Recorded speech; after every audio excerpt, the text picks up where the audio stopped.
I knew the thing was getting closer. Eventually, it got close enough that I took my phone out and took a picture of it.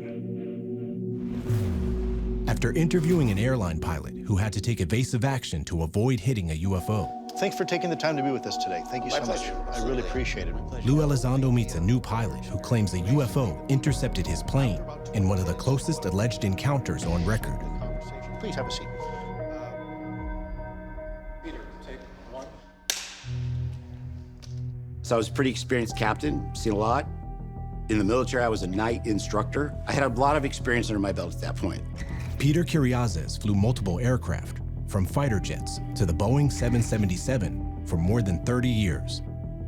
But this is a guy who winds up joining the Marine Corps and becoming a Cobra attack helicopter pilot, but then makes a decision to move up to becoming a Marine Corps fighter pilot.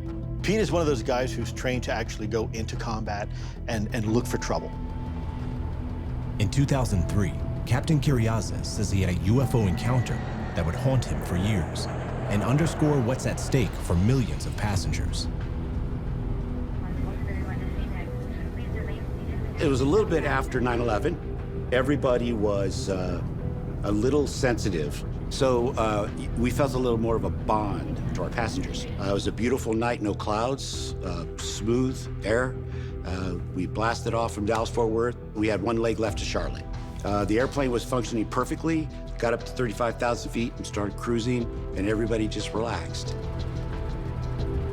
And then all of a sudden, I get a radar altimeter display, and it immediately just pops on. A radar altimeter is designed to let the pilot know how close the plane is to the ground.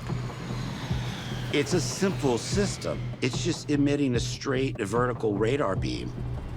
When you transition to land, it'll go 100 feet, 50 feet, 20 feet, 10 feet. So at 35,000 feet cruising along, I get a radar altimeter display at 2,500 feet. It has to bounce off something. It can't just generate. Captain Kyriazes is shocked. The altimeter is telling him something is only 2,500 feet directly below his plane. And I'm thinking it's gotta be just erroneous. It's gotta be just a mistake. But then, the situation becomes much more serious. So then it goes 22, 23, 20, 18, 17. And then it stops. The first officers and I just immediately snapped to attention. Some object was coming up underneath me, unverifiable, unidentifiable, but undeniable. They've called the tower. Tower says we see nothing. Radar, nothing on radar. There's nothing squawking. Squawking is a term that they use for something that is pinging with a transponder in a frequency that we can identify as being a friendly aircraft. Then, as the captain and his co-pilot continue to monitor the radar altimeter, the mysterious object makes moves again. And then it goes 18, 17, 15, 12, and it went to 1,000 feet. It was behaving in a way that wouldn't really be logical if it was broken.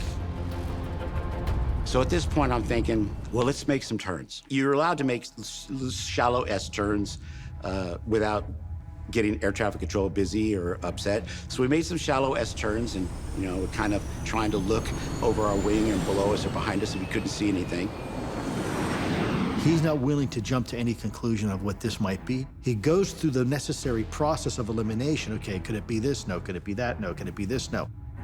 And then it went 800, 700, 500, 400, 300, and it stopped. I'm in the worst possible situation to be in as a captain. Your brain says this can't be happening, but you have to deal in the here and now, in the present. So then it goes 200, then it goes 100. How close is 100 feet when you're flying an aircraft at 525 miles an hour at 35,000 feet? 100 feet is, it's a thumbnail away from where you're at. And that distance can be closed in literally a fraction of a second. The worst case scenario is not even thinkable. You have the responsibility of all these lives, You have to make a split-second decision coming soon, and you have nothing to base it on but one bit of information. If Captain Curiazes' readings are correct, something is flying directly under his plane and closing in. With nearly 100 passengers on board, he readies himself to take control. If you've ever seen a jet, they've got a little button here. It's called the autopilot button. My thumb was hovering over the autopilot button. I said, if it gets inside 100 feet, I'm gonna maneuver. Captain Curiazes keeps his eyes locked on the altimeter reading of 100 feet. It just stayed there. It seems just eternal. It's just so long. And then it just went away. And at that point, our heart rate's going pretty fast, and we thought, what the heck just happened? A short time later, the flight lands in Charlotte, and Captain Curiazes begins looking for answers. I checked the logbook on that airplane. It never had happened before. And in all the 30 years of flying with a radar altimeter, that has never happened. With anybody I've ever talked to, it's never happened. Experts are at a loss as to what could have been beneath the plane. I've talked to some very brilliant pilots, Air Force Academy, Naval Academy, and I've posed this to them many times, and no one can really give me a good answer. And so the conclusion is there's something else with a technology that's much more sophisticated than ours, that's operating with an additional set of physical laws and rules.